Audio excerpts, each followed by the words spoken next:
Nos preguntamos qué tienen en común la basura, la gobernanza urbana y la movilidad.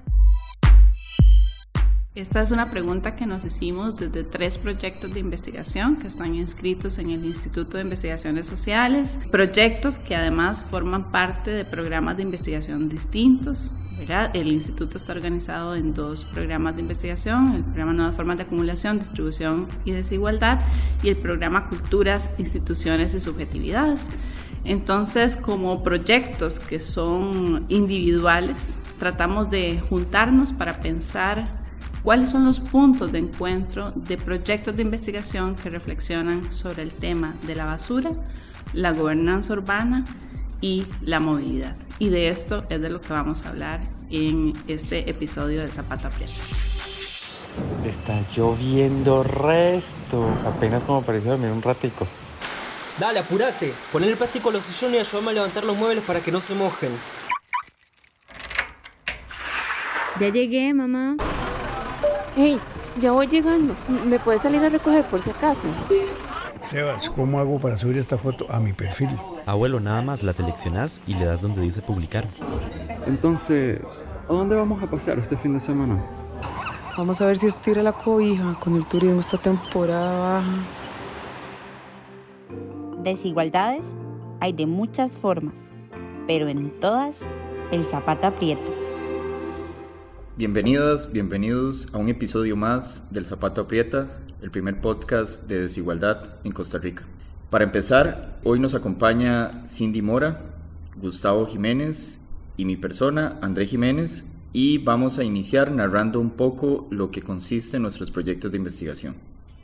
Mi proyecto de investigación se titula Memorias en torno a los procesos de producción territorial en Río Azul de la Unión. Río Azul es un distrito en el que se depositó la basura durante 34 años, entre 1973 y 2007. Y lo que busco reconstruir con las voces de vecinas y vecinos de la localidad es esa memoria, esos recuerdos que se tienen de cómo se transformó el territorio, un territorio que era un territorio rural y que se convirtió en un territorio urbano con un importante papel respecto a la significación de la basura, ¿verdad? Es el territorio de la basura, fue el territorio de la basura donde no solo se depositaban los desechos no tratados en un botadero de basura a cielo abierto, sino también se depositó lo sucio, lo maloliente, lo hediondo de una ciudad, ¿verdad? Entonces este proyecto es un proyecto que busca reflexionar sobre las memorias de la desigualdad a partir de la basura, un concepto que también está en transformación, ¿verdad? Pero que para los vecinos y las vecinas de Río Azul significó su vecino incómodo, ¿verdad? Su vecino incómodo y además un vecino no solo incómodo, sino maloliente, sino sucio, que trajo una serie de problemáticas sociales a Río Azul. Bueno, en mi caso, el proyecto de investigación trata de estudiar el urbanismo concebido del Banco Interamericano de Desarrollo en América Latina en general y América Central en particular. Es interesante porque a partir del año 2010 el Banco Interamericano de Desarrollo empezó a formular una iniciativa de cooperación técnica a distintas ciudades de la región y en el año 2012 se pone a circular bajo el nombre Iniciativa de Ciudades Emergentes y Sostenibles. Al año 2021, esta iniciativa se ha implementado en más de 77 ciudades en toda la región latinoamericana y Costa Rica ha sido un caso también de aplicación. En el caso nacional, se aplicó en la ciudad de San José, capital de Costa Rica. Entonces el proyecto lo que trata de mirar es cómo una banca multilateral, un organismo internacional, interpreta las condiciones establecidas en una ciudad, qué diseña para solventar los problemas que identifica, de qué forma diseña esas soluciones y, lo más importante, tratar de vislumbrar cuáles son posibles efectos territoriales que puede tener este accionar para las personas que habitan y residen la ciudad.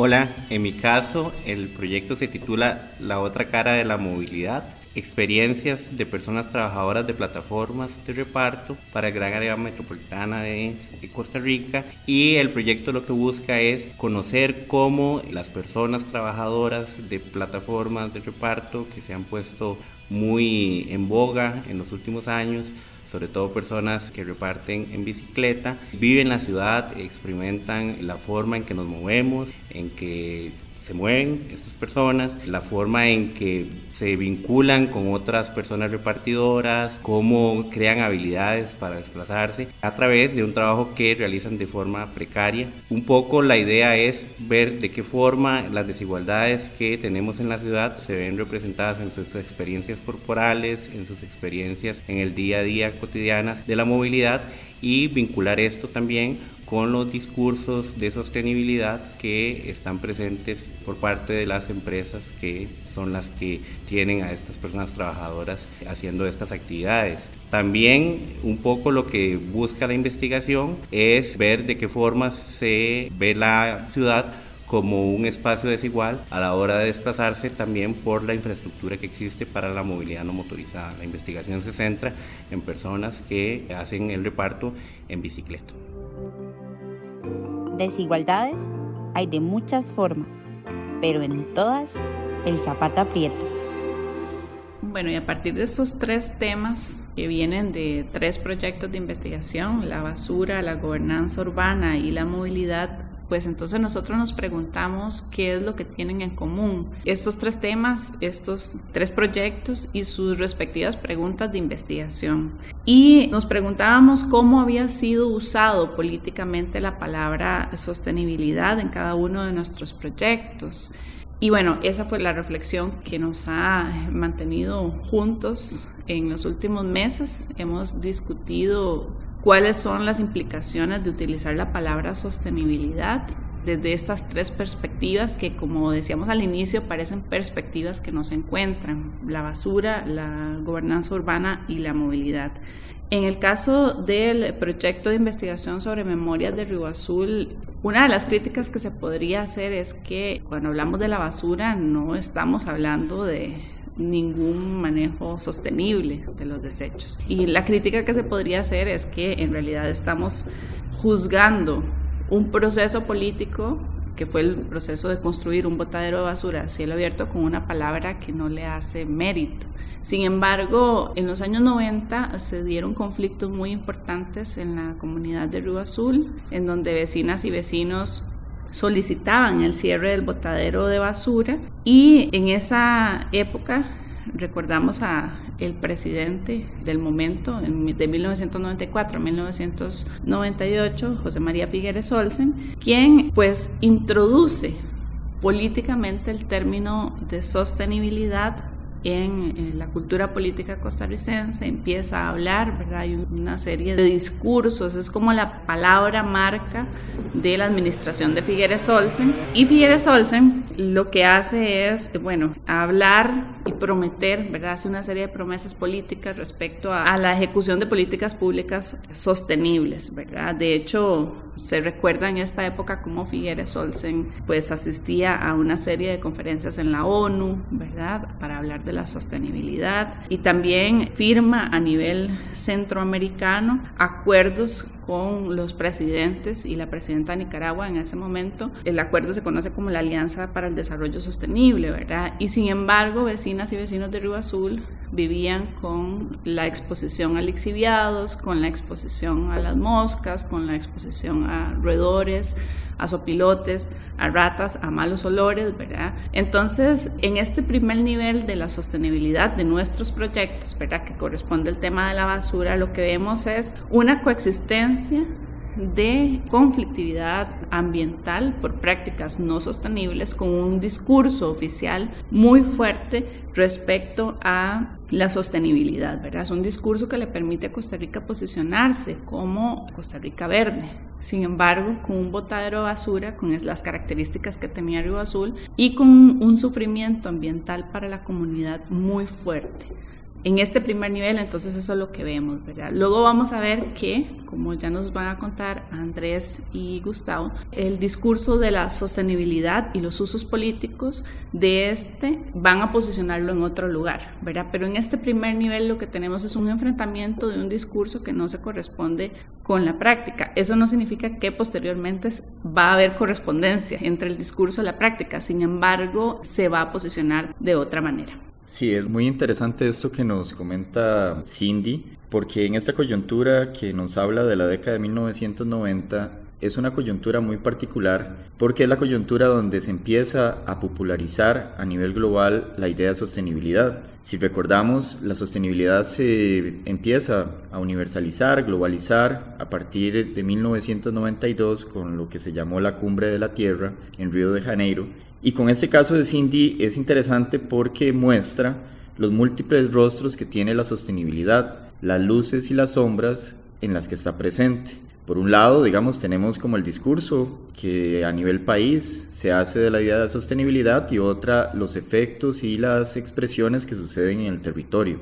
En mi caso, como es un actor distinto, ya no es un Estado, ya no es un gobierno, sino que es un actor multilateral, como es el Banco Interamericano de Desarrollo, es interesante mirar cómo también este actor instrumentaliza o utiliza la idea de sostenibilidad para llevar a cabo y materializar sus ideas, sus proyectos en el territorio. Como comentaba anteriormente, la iniciativa de Ciudades Emergentes y Sostenibles es una iniciativa que se pone en marcha en el año 2012. A partir del siglo XXI, a partir de los años 2000, ya la idea de sostenibilidad está arraigada en los distintos estados alrededor del mundo, es decir, es una idea que articula política nacional, política regional y política internacional, y también juega con dos grandes problemas que a nivel global se han posicionado como los más importantes.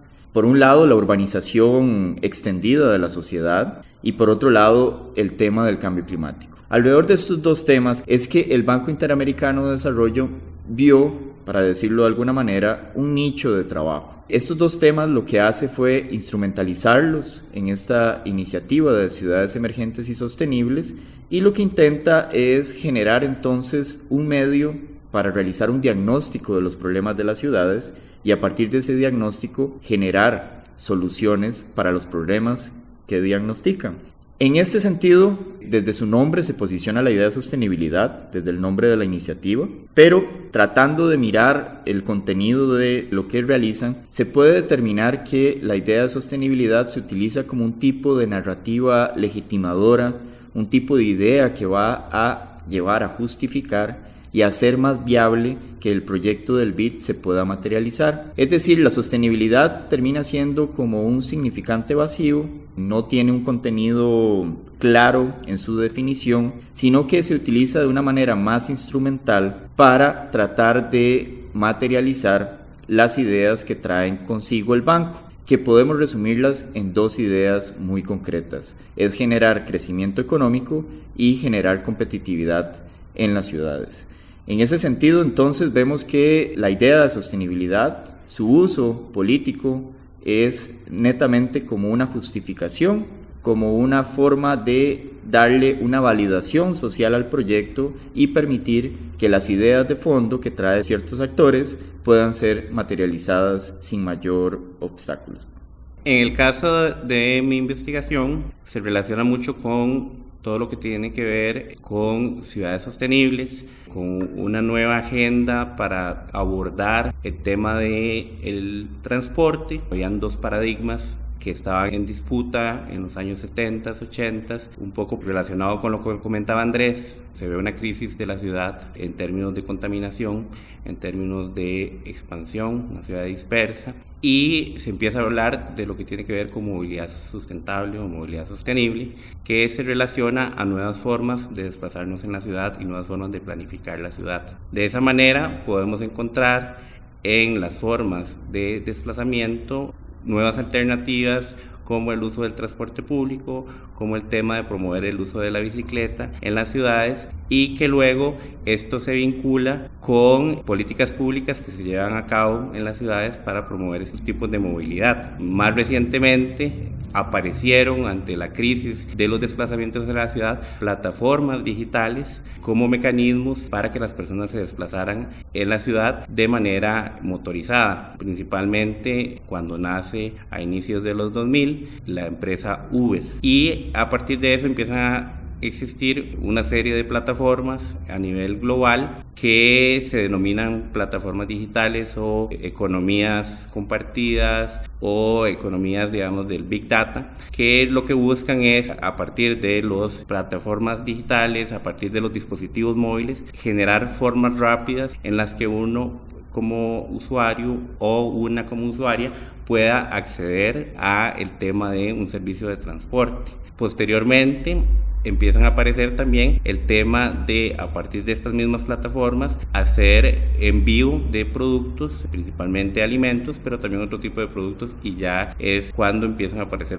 plataformas de reparto en bicicleta, principalmente. En el caso de Costa Rica, la primera plataforma que llega es Uber en agosto de 2015, y luego empiezan a llegar al país otro tipo de plataformas. Inclusive en el país se crean plataformas para ese tipo de repartos, y tiene dos momentos para entender la sostenibilidad: uno explícito y uno implícito. El explícito está relacionado en que las empresas que ofrecen los servicios de reparto indican que los desplazamientos que realizan, las personas que contratan o que son colaboradoras de las plataformas, lo hacen de manera sostenible, lo hacen siguiendo las políticas relacionadas con la nueva agenda urbana, con las nuevas políticas de ciudad sostenible, pero también tiene un tema implícito relacionado a que muchas de las personas lo hacen desde la movilidad no motorizada. Es decir, que también están vinculadas a un tipo de movilidad que principalmente es andar en bicicleta para hacer reparto, y que está vinculada a estas políticas, digamos, de nuevas formas de desplazamiento en la ciudad.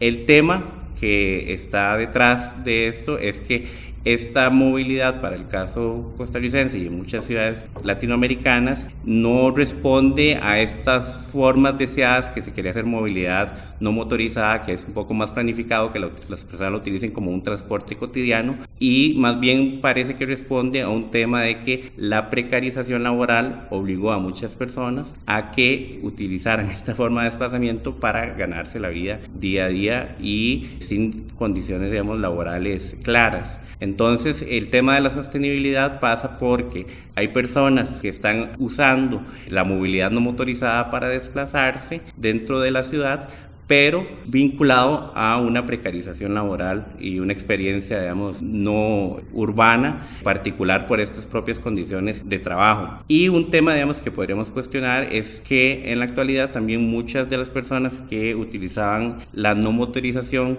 de las bicicletas para hacer el reparto han empezado a motorizarlas, ¿verdad?, de manera hechiza o, digamos, en talleres o ciclos particulares. Entonces, esa es como la relación que tiene mi investigación con el tema de la sostenibilidad. Estás escuchando el primer podcast sobre desigualdades.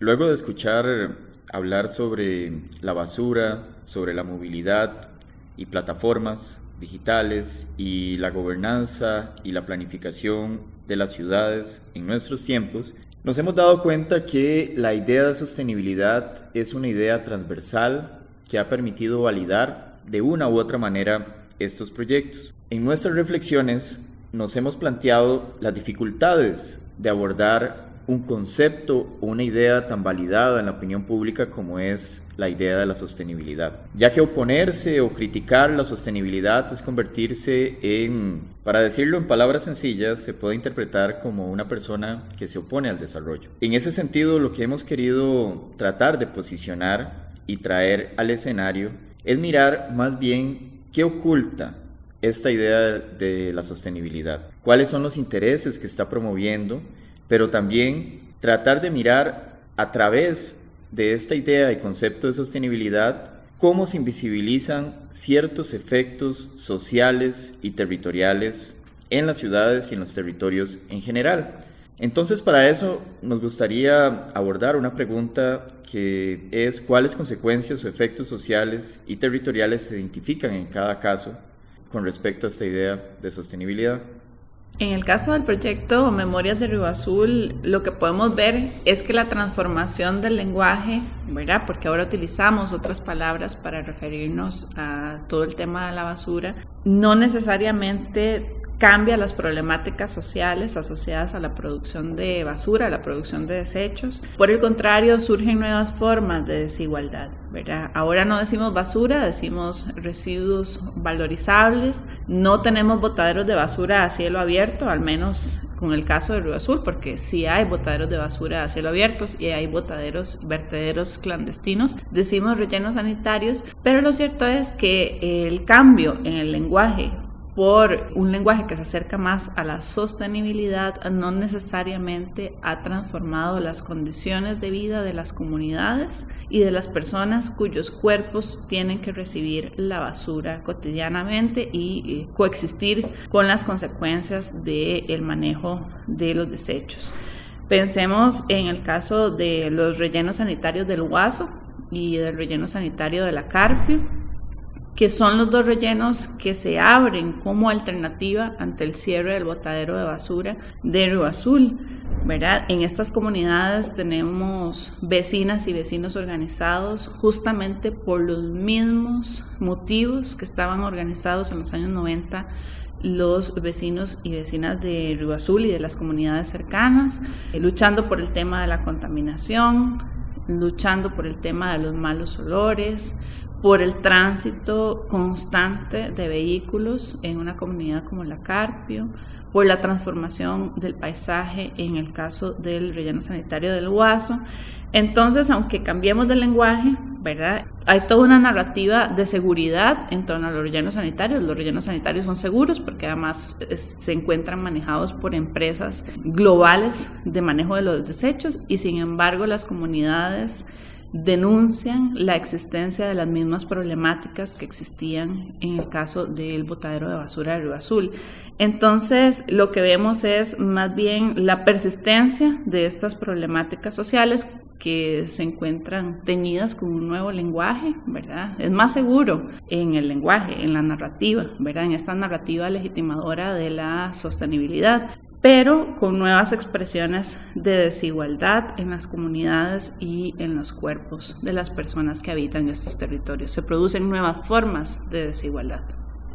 En el caso de la investigación, la otra cara de las movilidades, la experiencia de personas repartidoras de plataformas, el tema del impacto sobre el territorio está vinculado a cómo empresas globales determinan muchos de los temas territoriales que se pueden dar en un país. Por ejemplo, cómo las personas experimentan el territorio con su cuerpo a través de largas jornadas de trabajo, de desplazamientos que lo realizan a partir de algoritmos, de aplicaciones y que no tienen una certeza realmente de cuáles van a ser sus recorridos en un día.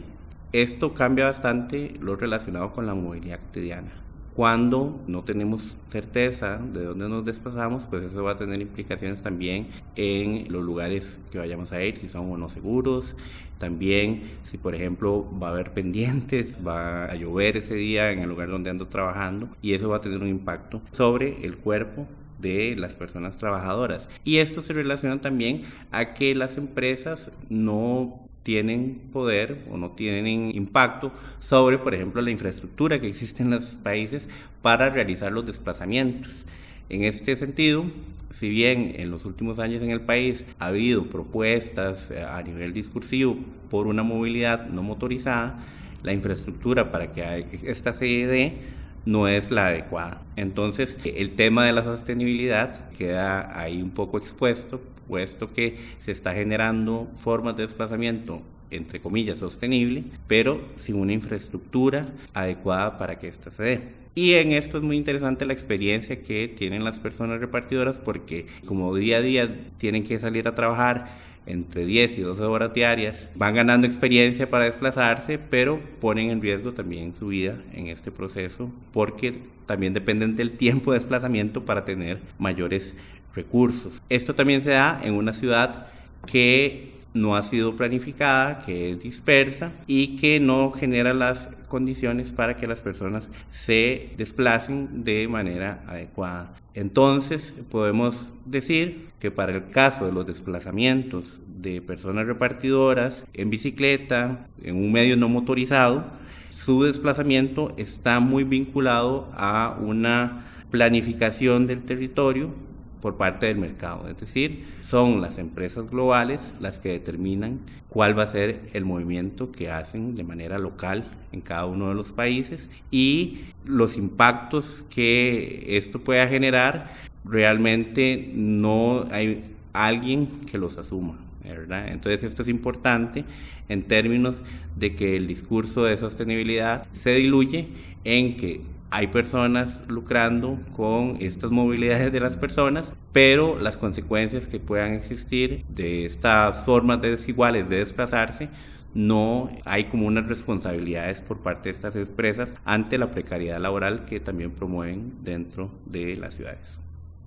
El BID, similar al caso que nos comentaba Gustavo de las plataformas de movilidad que distribuyen una forma de hacer negocios, el Banco Interamericano de Desarrollo se encuentra movilizando un modo de proceder, un modo de planificar las ciudades. Es interesante porque está generando formas de influencia y direccionamiento de la planificación local de las ciudades. En un sentido, el BID trabaja de la mano con los gobiernos locales, generando un compromiso de lo que se genera a través de esta iniciativa para que posteriormente se vaya oficializando en distintos instrumentos públicos en las ciudades alrededor de América Latina. Dentro de esto creo que es importante, Gustavo nos decía anteriormente que nuestras ciudades no se encuentran planificadas, eso es un hecho en algunos casos, pero creo que no solo tenemos que quedarnos en decir que las ciudades no están planificadas, creo que lo importante es preguntarnos quiénes y para qué se va a planificar, porque esto va a determinar el futuro de muchas personas.